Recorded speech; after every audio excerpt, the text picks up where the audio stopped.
I'm going to show you how you can access to the Shopify Developer Dashboard so you can start building your applications. So if you find the video helpful, don't forget to subscribe and like it. Firstly, you will need to have a Shopify plan, of course, so I want to let you know about this special offer running right now. I will leave a link in the description below with this special offer that will get you any Shopify plan for just €1 per month for the next 3 months. So in my case, I have chosen the most expensive plan, which is normally almost €400 per month. I got it for just €1 per month for the next 3 months, and you even get 3 days of Shopify completely for free. So it's the best way to try Shopify and don't spend a lot of money. So you can choose any plan you want and you will just spend €3. So don't forget to use the link in the description.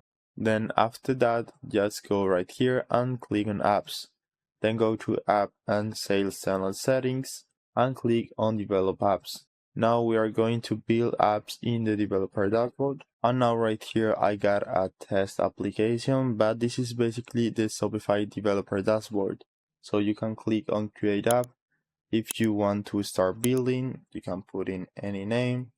And yeah, that's basically the process to access the developer dashboard on Shopify. I hope it was helpful and thanks for watching.